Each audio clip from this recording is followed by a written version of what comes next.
Laurie Huston's News for the Heart is dedicated to helping you give a voice to your own soul. Our hearts have the power to free us from pain and the struggles that keep us from awakening to our true essence. Join Laurie now as we delve into our heart and soul to find the path that will open us to the possibilities and lead us to the life we love to live. And good afternoon. This is News for the Heart. And today I have my awesome co-host Tracy McBurney with me. We have been doing a little bit of work prior to. We kind of always do a little bit of work prior to, but this one has been quite interesting. And where we're going with this seems to be around something to do with the opposite. So as you know, the last few months I've been talking about my leg just above the knee area. And the last thing we did really helped. There's been some things that have helped me shift. I was using a vibration machine. I've been doing lots of walking. I got walking sticks. When we first started all of this, part of the reason I tried the knee brace or this knee sleeve was because earlier in the year I was having terrible problems with my arm and elbow. I still had knots and stuff from when I had frozen shoulders. And what I found when I put almost immediately, I got this copper sleeve for just putting it on made my arm feel so supported. And whatever knots that had been there for like 5 years, they literally disappeared almost overnight. It was brilliant. So I thought, because I'd also kind of twerked my knee at one point and had this knee sleeve, that some of whatever was going on, maybe this would help. It did not help. And Tracy, I think 2 things ago, kind of said, yeah, that's not what you need. So we stopped doing that. But at the same time, it's like, well, but it needs some sort of support. There's something missing. Yes, but it did the opposite of what my elbow did. So this brought us to this new interesting conversation about the opposite of what we're wanting to heal, like something doing the opposite. And we kind of looked at my life and we're looking at the opposite of being helpful. The opposite of being helpful. Which was your phrase. Yeah. Yeah. And that just seemed to totally resonate. It was like you chose the opposite of being helpful for your knee by choosing the same device as you chose for your elbow. Right. And as soon as you said it, and that was your phrase, the opposite. It was the opposite of being helpful. And as soon as you said it, I just ding, ding, ding, ding, ding. That was important. Right. And so that's just started us on a bit of a tangent. And here we are in the call. Yeah. Okay. Okay. Go forward. So, well, and now we're looking at some of the things. There's been a lot of shifts, but I think one of the things we realized was that I definitely was doing the opposite of being helpful when I chose to stay at home for those first 6 months, thinking that I had all these signs telling me that that's what I needed to do and refocused and shift. It was definitely the opposite of what I needed. I needed to get out. I needed to be in the sun. I needed to just move. We are not meant not to move. So I might have gone overboard because for the last 3 months, I've been doing 10 miles every day. And even there's 8 times that I've done half a marathon and over. So I have only gone the other way. I do believe that it's been helpful. Maybe not for my knee or maybe not for what's going on above my knee, but definitely for my overall health. I mean, it's made so many changes in my life. I'm actually digesting food, which I wasn't prior to that. I mean, I'm feeling really good, except there's this one area still that's a lot better, like a lot better. It used to be 2 hours of feeling numb while I was walking, and then it went down after our first session to about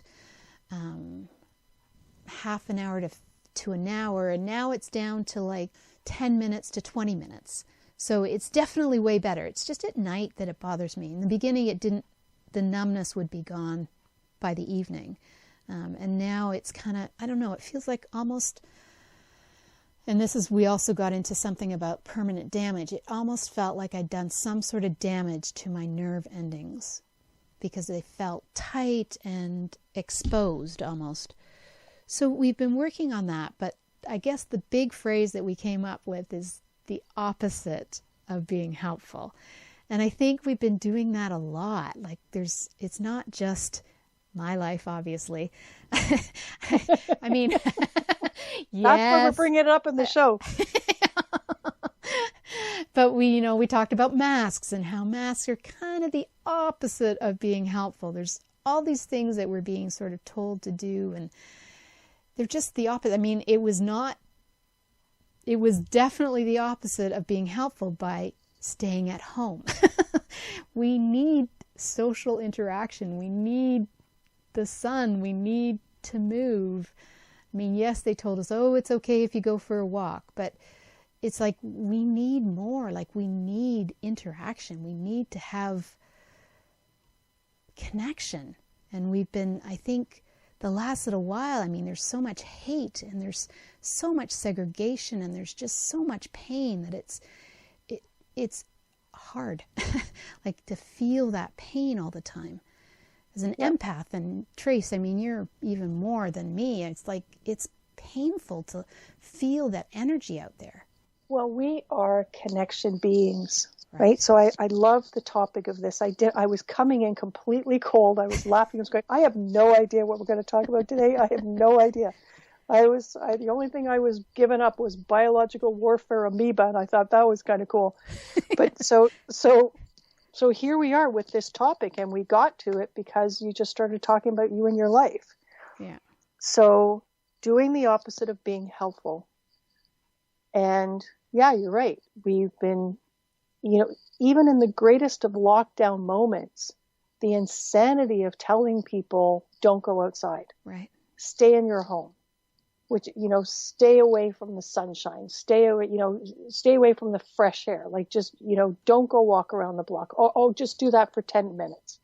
Right. It's like, it's the absolute opposite of being helpful. Yeah.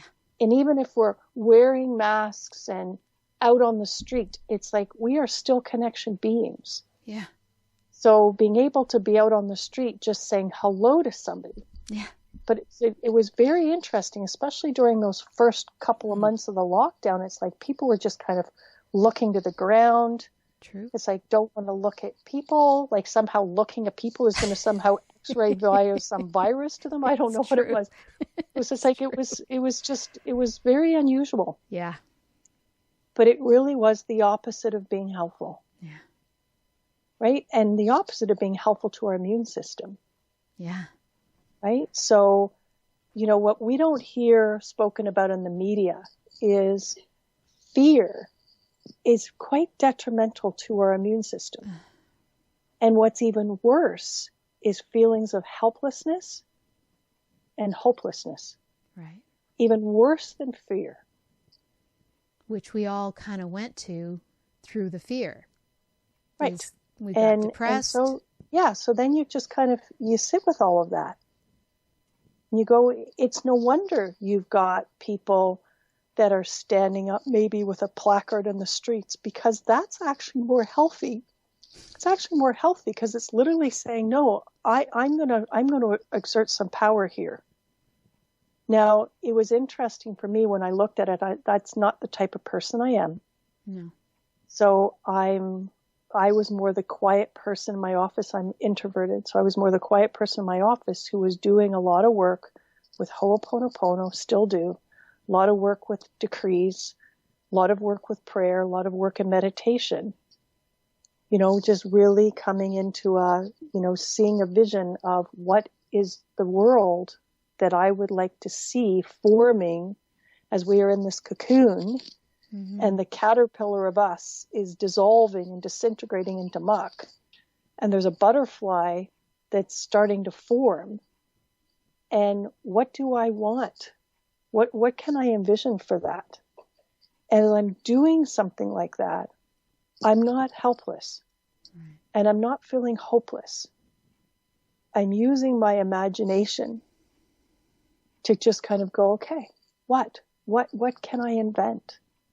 what feels better than this? Mm-hmm.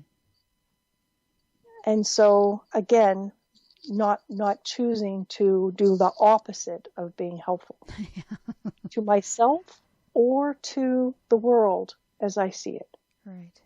You know, kind of like I'm always kind of, if I'm visioning something, this or better. In other words, I don't want to be attached to this because there's an arrogance to that. This or better, surrender it out. This or better. But whatever the vision was that I'm holding, it's a whole heap load better than what it was that I was just seeing with my eyeballs on the street or on the television.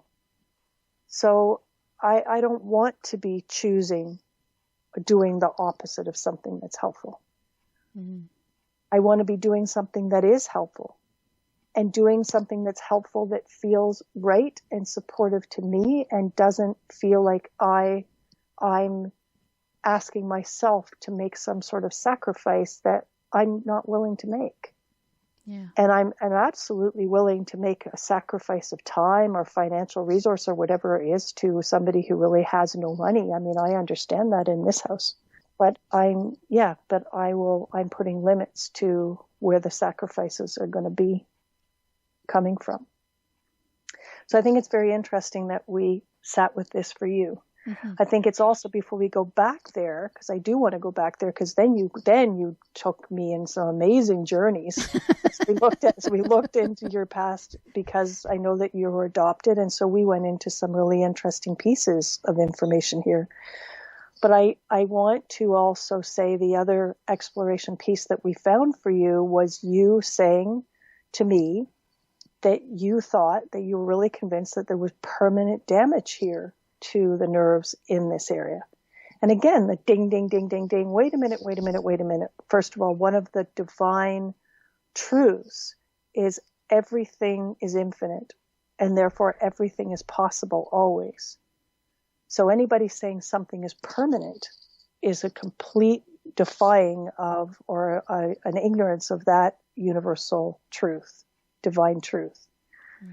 So I just sat with that and I went, well, let's do a little in allowance piece for that. Let's clear that a little bit, because I understand that that's where the belief is, and I understand maybe that's where the decision was, and decisions are stronger, like staffs in the ground. I decided that this was permanent is different than believing in its permanence.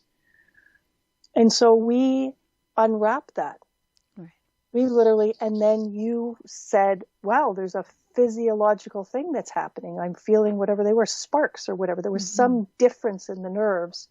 As soon as you freed the nerves from being held by the mind like that. Right. And I always think that's astounding. That when our mind holds us in a certain place, and as soon as we change our mind, as soon as we have a willingness to uncreate something, I created it, or somebody created it, a doctor created it, somebody told me that, I believed it, I bought it, I took it in. And as soon as we uncreate that and don't give away our power to the authority that was us at that time, with that, or the doctor authority over here, or the government authority over here, and we unwrap ourselves from that, wow, it's like things start to flow. And that's exactly what happened for you. Mm-hmm. That we lifted from you that idea of permanence, which means we allowed for the potential for healing to come to this area. And you actually felt that. You actually felt a physiological change, like the cells of the body actually let you feel in that instance. After you said that, it was a simple phrase of an allowance, and something changed. Right. And I love it when we get evidence like that. Mm-hmm. I love it. Because that's just like, I was just like, yes. You want to write that down? That was cool evidence. That's awesome. Yeah. Your mind and how impacted your body is from where your mind is. And how we can make a real change in our physiology and the flow of what's going on in our body just by a change of mind. Right. Or a change of what we gave our power to. And just so you know, what I said was, I was getting little shiveries, like, that's you know, right. that, right? You know, when yeah. So that was, and that's a new thing that hasn't happened in months. It was like a nice feeling. It was like that nice kind of shivery, whoo, when you feel something happening. Yeah, so I don't know where you're going from that point, but at least now we've got cells that are able to go with you. Right. Right, and that are able to follow divine guidance and follow, so I think that's super cool. Yeah. Okay, so going back to this original thing, which gave us the topic for our whole conversation today, doing the opposite of being helpful. So I literally threw that back at you. I said, okay, I remember that you told me that you were adopted. So, give me a little bit of an understanding of that, because I feel like this is not the only time that you chose the opposite of being helpful. Right. And so, go back and bring us forward a little bit from that. Well, what was interesting is you saw my tooth. Oh, and for my tooth, you went...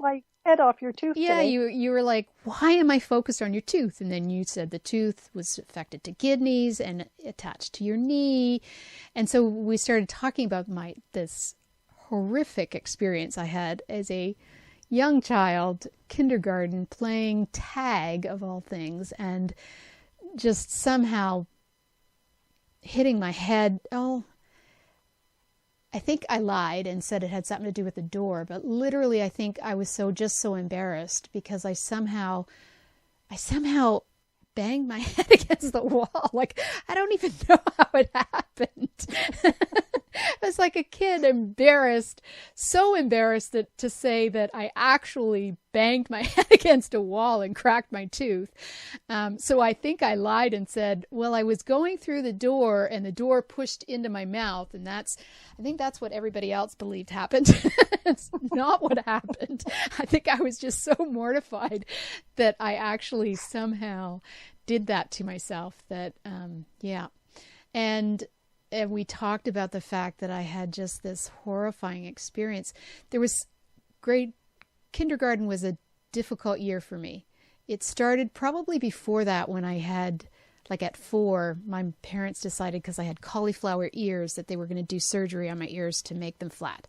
And then kindergarten, this happened. And the dentist decided he doesn't actually like to use any type of anesthesiology. And so any of the needles that he used, he put them places that didn't help the nerves. And he told my parents that it was going to be a root canal, which was never done. And so for 2 hours, I literally felt like I was tortured.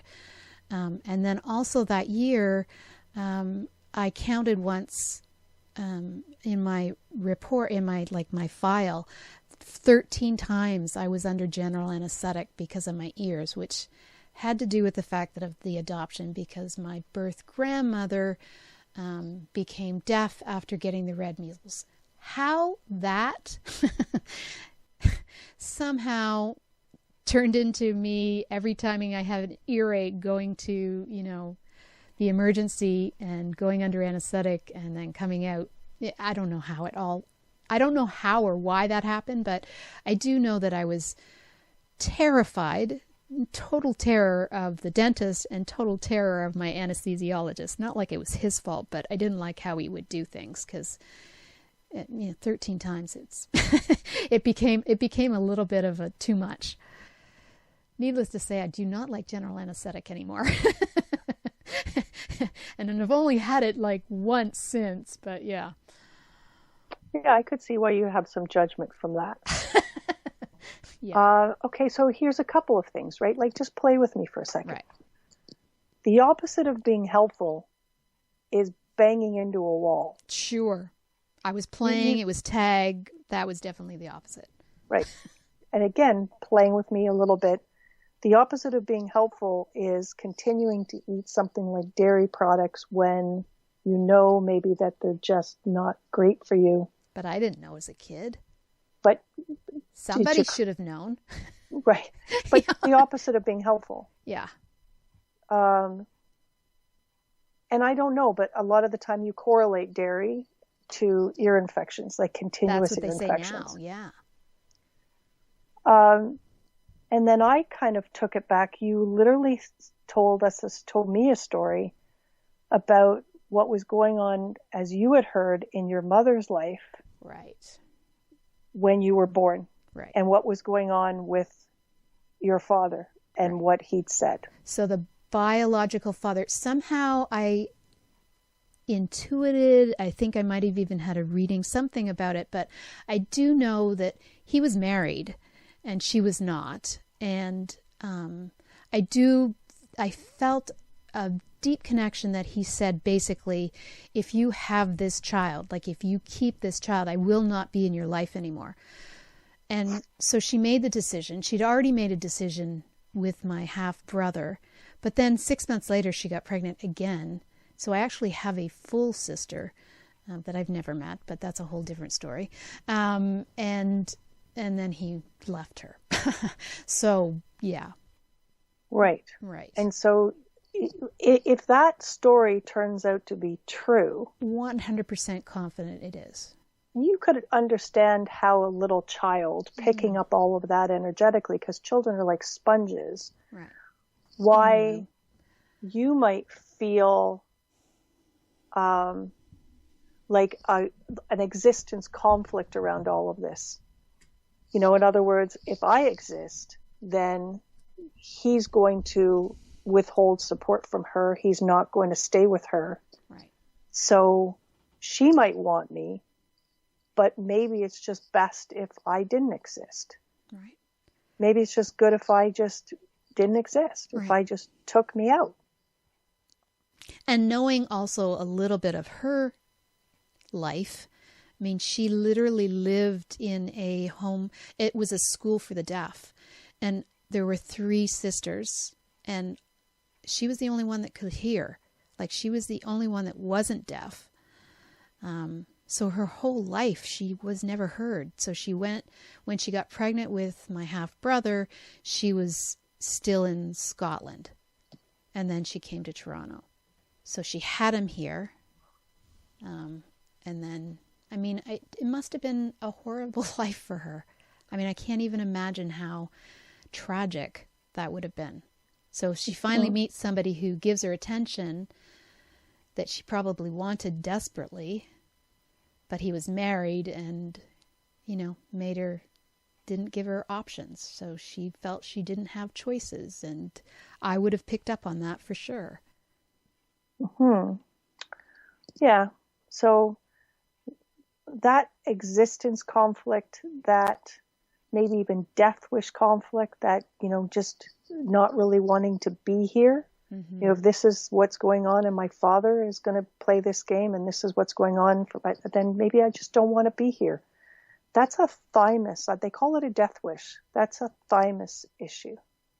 And so then it's kind of like, okay, well, what's going to take you out? Right?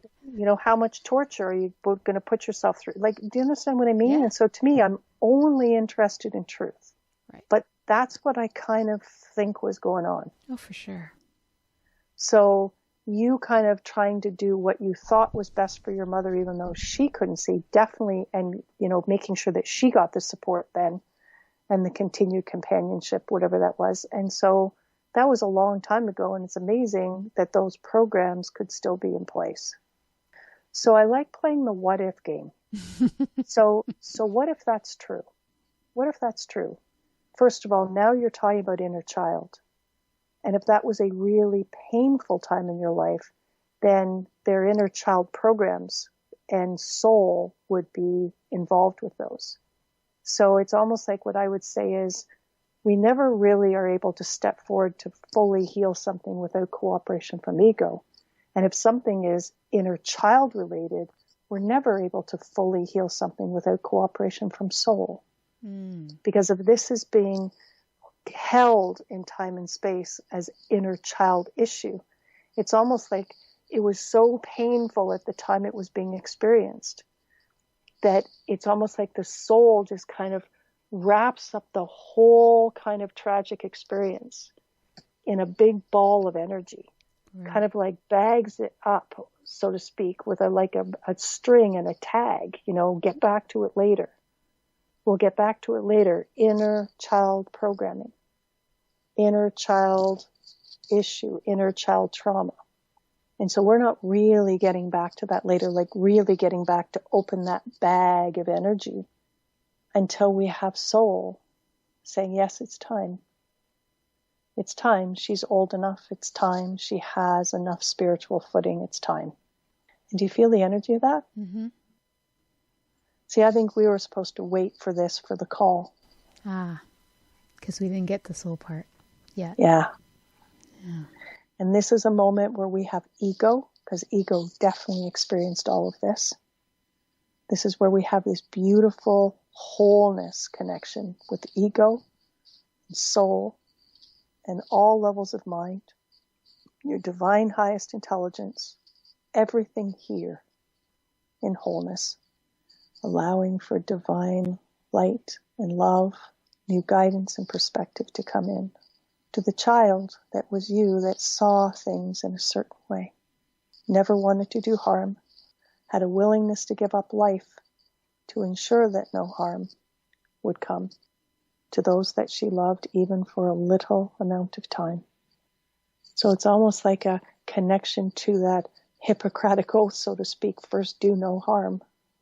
So we're letting that little child aspect of you get the help and perspective that was needed at that time and could not be received at that time.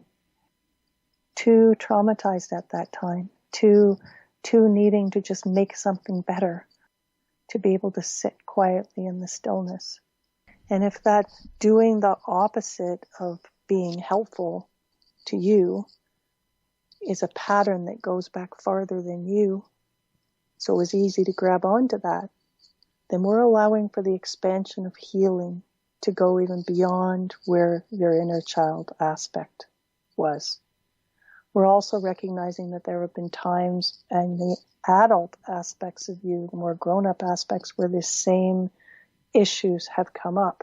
And so we're just allowing that beautiful divine light to meet you at all of those times, going as far back in history as this would go, right back to the roots, the seeds, the remembered original terrain that gave rise to that initial thought of a way to resolve something, a way to be helpful to something, stepping in with the sacrifice of our own existence to make things right and to calm things down and to bring peace to a situation.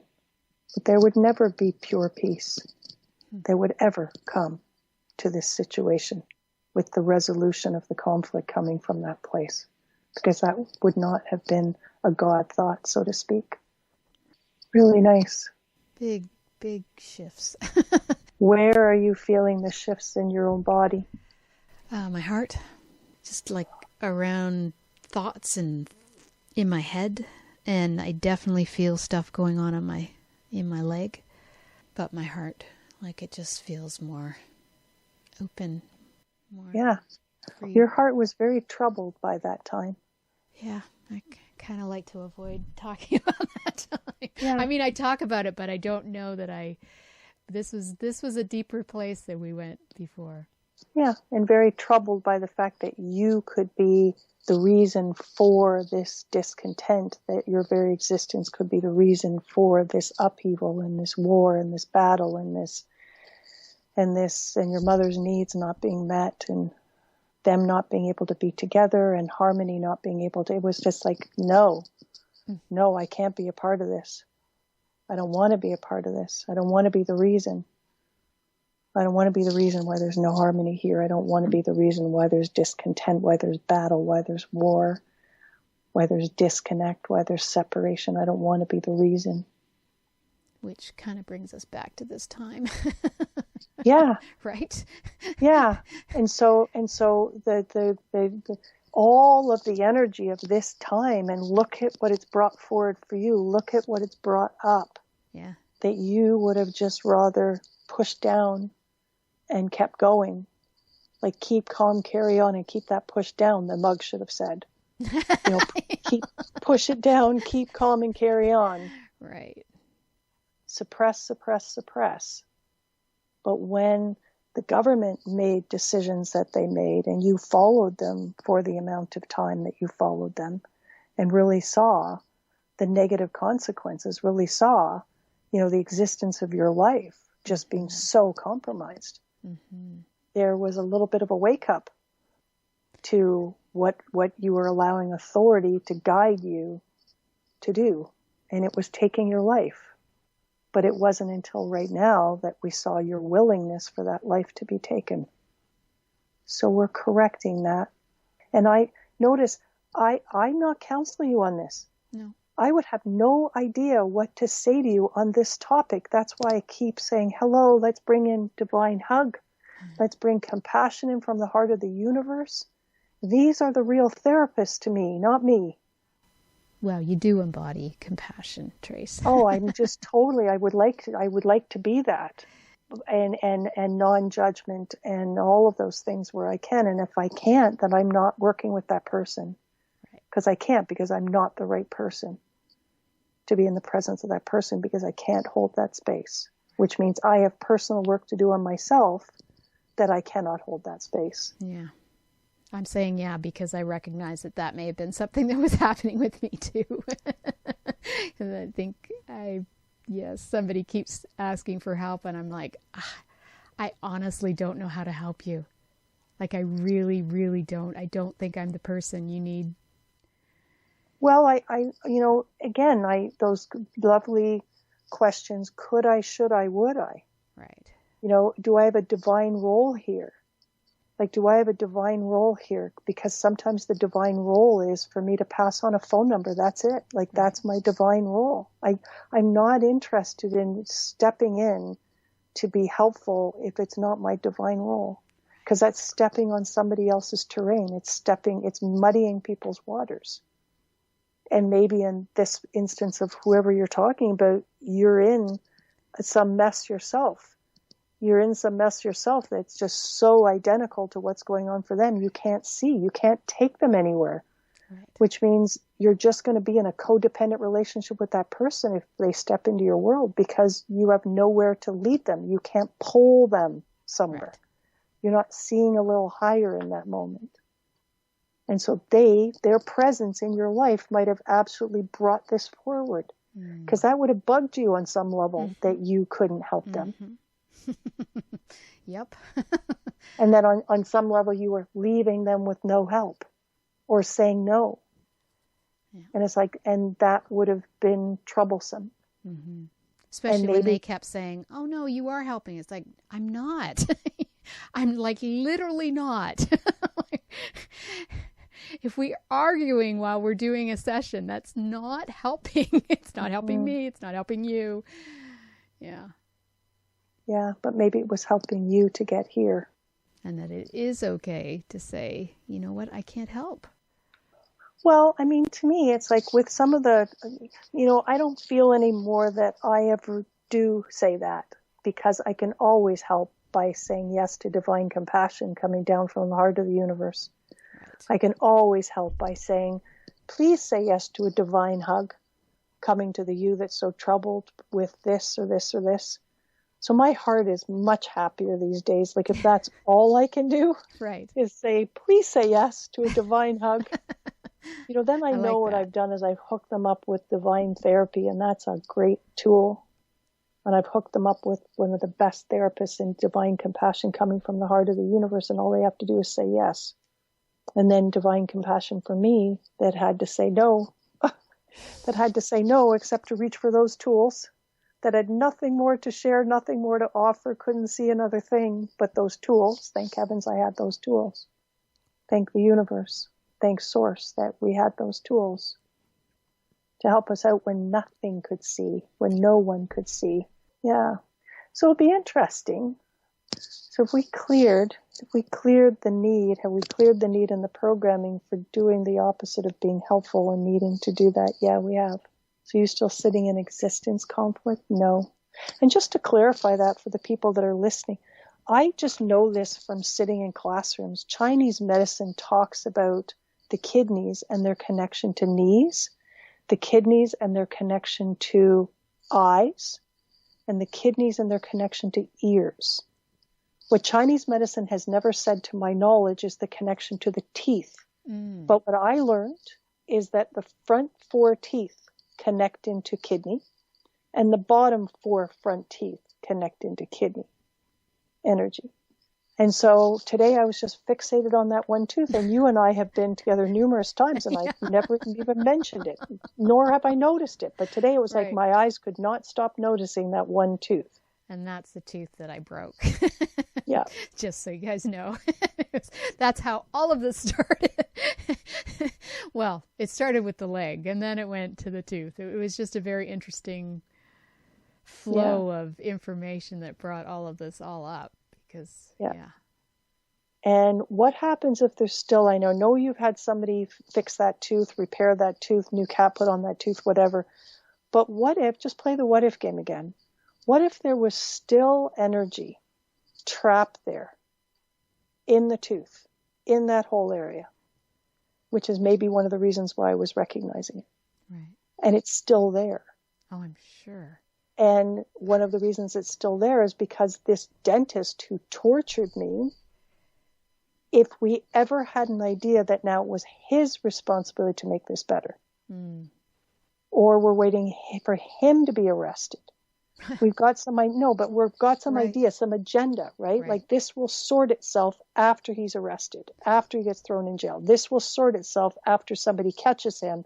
This will sort itself after my father hears me screaming, comes and rescues me from the chair like he did my sister. Then I can release this and let this go. Right. But no, I'm not releasing it because nobody came to get me. Nobody came to rescue me. My mother never came to rescue me. My father was never there. So nobody's come to rescue me. So all of this energy is still trapped in the tooth. Yes, but also I did have a root canal done 5 years ago on a different tooth, and it caused 5 years of pain. So because it got infected, and then the person that I went to that did it, he said, "Oh, it's not the tooth I did." It was so pompous. It was like, "Are you kidding me?" He goes, "Why do you think it was the tooth I did?" I was like, "Well, after the infection went down, I couldn't brush my teeth for 5 years because it was so much pain." So it traveled. It traveled from one tooth to another. Right. All that terror and anxiety. Yes, and it could very much have been. And entities can involve with that when we're holding on to stuff. Like entities can be involved in those things. I can remember having a filling taken out. It was quite shocking. My dentist, who's not a particularly open-minded holistic dentist at all, but I love her and she does really good work, so I'm staying with her. But she's taking a silver filling out. And there was this energy that just flew out of my mouth. It was like an entity that just flew out of my mouth. It was just like, holy crap. And it just woke me up. It was just like I was almost half asleep because she's actually really good at doing her job. And I was terrified like you were from childhood dentists. And it just flew out. Wow. And I was just like, what the hell is that? And it was an entity that was trapped in the tooth, in the silver filling. So it's, those things can get connected to traumas and earlier traumas. So, if in like the what if game, if this is true, and if today can be the day, can you just allow for healing, clearing of that whole tooth, the whole tooth pocket, all of the energy from that time, to no longer allow it to be held there to satisfy an agenda from the past? I'm asking for ego's help because it would have been ego that would have set that agenda. And so I'm literally asking for a divine hug to come in because I'd like your divine attention here. Just allowing for the possibility that if there's anything left connecting to that tooth, anything that's sitting here in your mouth, anything that's being held, any entity, anything, that we can literally clear all of this out like an energy cavitation. Interesting phrase of words. Well, because they do the cavitation when it comes to matter. Right. But I'm literally looking at an energy cavitation that they're not going to see, but it can create infection. Yeah. It did. Yeah, we can recognize that spread. Same side, just a molar instead of the front tooth. Well, when you understand a little bit of the physiology of how the mouth works, there's a whole artery that comes along here, So if you get an infection here, you can then skip a couple of teeth and then show up more infection here and skip a couple more teeth, right? I think I went in 4 or 5 times for the same cavity. I had to replace the mercury filling because it broke with a cavity. And then it continued to grow another cavity. So then I had to get, it was interesting. But that all happened this year too, where finally it stopped being infected, which he said was impossible. And then I thought I was now getting sensitivity to cold, but apparently it wasn't that tooth, although it felt like it was that tooth, but I don't know. It was like, I don't know what I needed for that, but something happened there and I'm not any longer, none of my teeth are infected by the cold, but for a time I thought, oh no, because that means it's growing back or something. Mm. Well, Dr. Hammer, German New Medicine, has some interesting things to say about cavities. He talks about them as chewing conflicts or bite conflicts, and that the cavity is actually being created from the inside out, not the other way around. Right. And there's a lot in my life that I didn't want to chew or bite. Or bite on. Mm-hmm. Or take in. Yeah, and if we follow the kind of the work of German New Medicine, I've thought it was very interesting over the last little while with how all of this has been handled and how sensitive women are and men who are quite sensitive to their female sides. And the fact that breasts are very connected into brutal separation conflict as far as one of the cells of the breast. And one of the other cells of the breast, because there are only 2 cells in the breast, the other is very much about nest worry conflict. So anything that a woman might consider as part of her nest, including animals, all children, the people down the street, the mailman who she has a particularly wonderful relationship with. Like, just these are the people of her nest. They're not necessarily all of her physical family, but they're people, they're best friends, the really important neighbors on the street that she cares about. These are all nesting people. And so those connect into breast cancer. Wow. And when we have sudden, unexpected conflicts that connect into these areas. And so I could think of numerous times that these lockdowns and the way that they've kept people in fear and powerlessness and helplessness and separation and families not being able to see each other. And I would think that we're going to see a real interesting amount of breast cancer showing up because of how we're choosing to, and the unexpectedness of these things, like the unpredictability. You know, like just when you kind of, everything's opening up and then the unpredictable, unexpected kind of, we're locking it all down again. We're closing down this, you know, we're locking unvaccinated people out of, you know, restaurants. And you know, these things hurt people's hearts. You know, they hurt people's hearts and they can affect how a woman might feel about how those in her nest are being treated, and brutal separation conflict. Interesting. I hadn't really thought that I was going to say that, but, but I think it's worth saying. It is definitely worth saying. We've had some. I liked German New Medicine's work. It gave me some answers to why really healthy people, like Carola Barzak, who was really a pioneer in our field of nutrition, and she really was just, you know, she was well ahead of her time. Organic foods. There was no real GMO consideration at that time, but organic foods, pesticides, all these things, free of all these things, like just a real fund of information and knowledge. And then she ends up with ovarian cancer and ends up passing away. Right. And people in our field were just like, how? You know, you're so fit, you're so, like, how does this happen to you? And it was interesting because I was just doing prayers about it. Like, help me to understand what happened to Carola. Like, help me to understand. Like I was so troubled by it. Right. And within weeks of putting that prayer out, like, I'm ready to know and see what she didn't see, what, you know, was jogging her. And I got introduced to German New Medicine then. And it made sense. It made sense. It was like, okay, cells actually responding to a shock conflict that comes unexpectedly. And that can happen to anybody. Right. It can happen to the fittest of people. It can happen to the people that have eaten the best foods. It can happen to the people that have never smoked a moment in their life, can end up with lung cancer. Right. It's like, okay, now I have some explanation for why this can happen when people are following all the rules and doing all the things that are right, and being so diligent in their life, which she was. And I thought, okay, thank you, Dr. Hammer, for, shedding some light on another reason why people might end up sick to the point where they end up dying.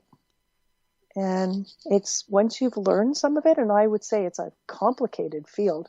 Well, and I feel like I understand about the understanding of a pea in connection to, but I understand enough to get the concept of shock, to get the concept of unexpected, dramatic, isolating, no strategy moment. Richard Fluke was the person that came up with that an acronym. And I said to him more than several years ago now, I said, I'm adding an extra N to that. He's got an English accent. And if he were listening to this, he'd go, you didn't even get it right. He'd say, what are you doing that for?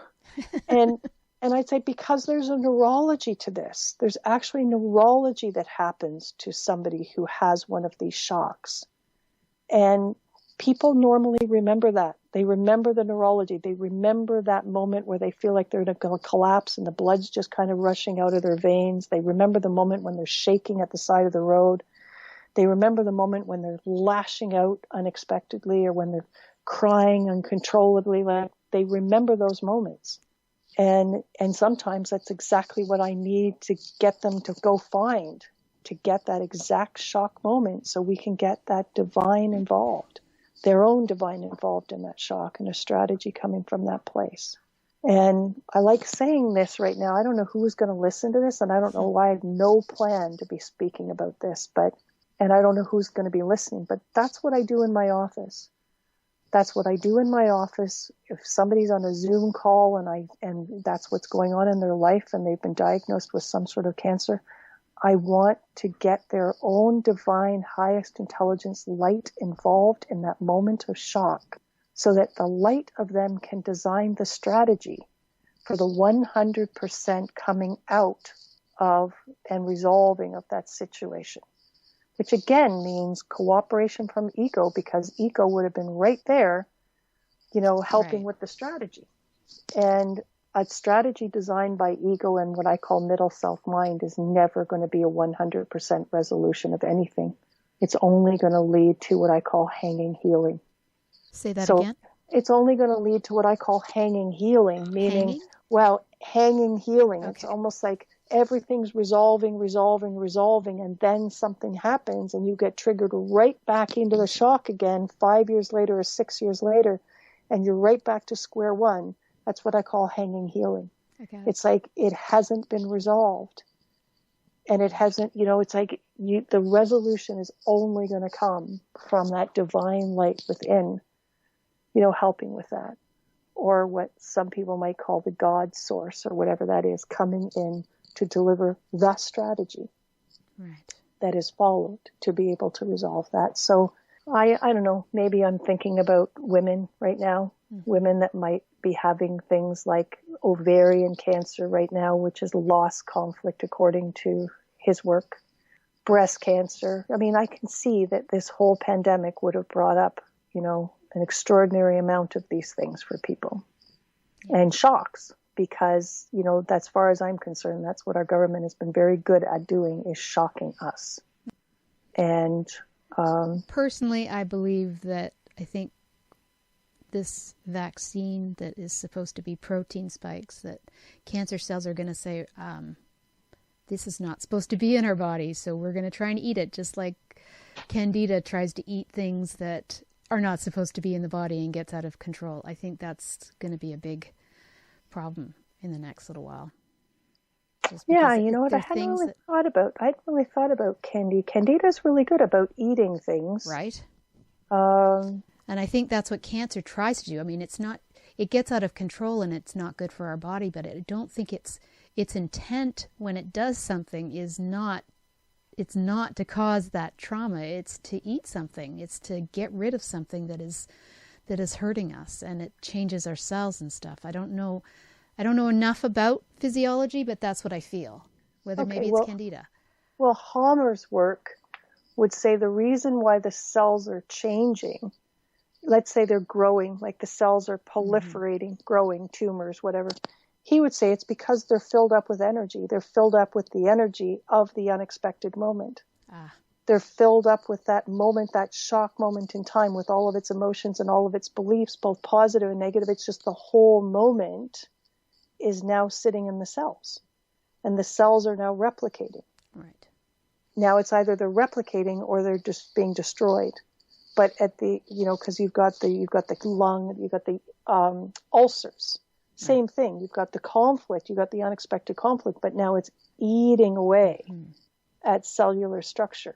Right. But the same thing, what is driving it is the cells actually holding on to this time in history. Right. This one specific shock moment, and holding on to the impact of that. So once you can resolve the energy and move the energy, the cells go back to looking like they normally look. Right. They look different because they're holding this stuff. Right. They're holding all the energy of it. They're holding all of the information. So anyway, it's an interesting thing to think about. And when I like it because then you sit there and say, oh, so that's what's going on. Mm-hmm. I have specific issues in those tissues or in those specific cells that relates to a very specific time. Right. And I can do something about that. And I can choose to do something about that. Right. And I can choose to allow that time to be healed. Right. And that time to be accessed. Yeah. And I think that's the big piece, is that we can choose different. We can have a much different outcome. We have to know to choose. Right. And Nidhu Kapoor was lovely when she gives us that particular decree, I choose. And she also gives us the decree of now. I choose. And Dr. Karen Kahn, what she was also saying, if it's really awful, if it's really ugly, choose the opposite. Choose the opposite. Connect to that divine, I choose the opposite of what is going on here in the world. And what she says is, your divine is not going to pull everything that's beautiful and everything that's amazing and flip it on its ear. It knows what to change to its opposite and what to leave where it is. Does that make sense? Mm-hmm. So I've been doing a lot of that. I've been doing a lot of just sitting quietly. I choose the opposite of what is going on here right now in the world. One of the things that was bothering me earlier, I had a client call who said to me she couldn't eat for the last 3 days. She wasn't able to eat. And why? She was at Via Rail. So this is our Via Rail in Toronto. She was at our Via Rail station in Toronto. She saw, and she is double vaxxed. She saw people with yellow dots on their chest. Hundreds and hundreds of people with yellow dots, the color yellow on their chest. And she started to ask people, like, what are these yellow dots? Oh, they're for all the double vax people so they can get on the train. She was already at the point of almost throwing up by the time she heard that. And she's looking at the sea of these. She's Jewish. She's looking at a sea of yellow dotted people. Yellow. The color yellow is chosen. She literally goes, she doesn't even make the garbage can before she starts to throw up. She never made it onto that train. She hadn't eaten since. She was so triggered by what we had chosen to do. This is, I believe our government owns Via Rail. Like, this is not a privately owned train. So this is our government choosing to do this, choosing to be that insensitive, choosing to be that triggering potentially to people. It was horrifying to me when I heard this. I had to get myself cleared up to the point where I could be helpful to her. But there she was with a I can't eat moment because she just couldn't even believe what she was seeing. in allowance of yellow dots on people's chests, like where do you think I had to go? In allowance of yellow dots on people's chests, an allowance of such unbelievable gross insensitivity by our government, an allowance. And is this a world that I want to see continuing to show up? This level of insensitivity, this level of lack of compassion? So, no, I am choosing the opposite of this. I am choosing the opposite of this for any government-run organization. I am choosing the opposite of this for my country. I'm choosing the opposite of this I was just so upset by this. I choose this now. Now, don't get confused with the beginning part of this conversation of choosing the opposite of what's healthy for me. No, but you see, no, yeah, but that's, yeah. These are funny. Totally opposite thoughts. Well, they are, but they are. But yes, of course. Yeah, no. Start at the beginning and just come here. Listen to the whole thing. No, but remember the concept. Yeah. This divine is listening to us. Your divine light is listening to us. They're never going to flip 180 degrees something that's positive for us. So whatever Via Rail is doing that is positive, compassionate, understanding connectedness for us, harmony, that's not going to get flipped on its ear. No. But anything that needs to be turned to the positive, turned to the opposite, let's flip it. Yeah. And let's choose that now. Crazy world we're living in. Well, I couldn't believe, just think about it. Like it could be red dots. I mean, if we're going to, and did it have to be on your chest? And could it be a card? Like when you actually think about these things, you're just going, whoever invented this should be fired, quite honestly. Yeah. Okay, so we're breathing. I choose I don't know if we're closing this show or not, but I'm choosing greater connection for us all. Yes. I'm choosing more harmony for us all. I'm choosing unity for humanity. I am choosing a world where humanity is operating in unity, where humanity is operating in kindness, where humanity is operating in connection to compassion. I am choosing a world where the hearts of humanity are open and connected to loving and compassionate and kind and caring. I am choosing this. I'm choosing this now. And in choosing this, let's have a happy holiday season. Yeah. Filled with magic and love. Okay. And let's pay attention to your leg and where that's going. Are you asking me now? No, I'm just, yeah. How's your leg? I can feel, it's definitely different than when we started. There's more positive movement, different? Yes, absolutely. There's still some, tinglies, but there's a nicer flow underneath it. So perfect. I'm feeling very positive. Awesome. Yes. All right. Well, you have been listening to News for the Heart. We've been getting the heart of what matters with Tracy McBurney. We've been talking about the opposite of what is helpful and bringing it back into what will be helpful. So I wish everybody a happy holiday, and I look forward to connecting with you in the new year. Thanks, Trace. Okay. Bye.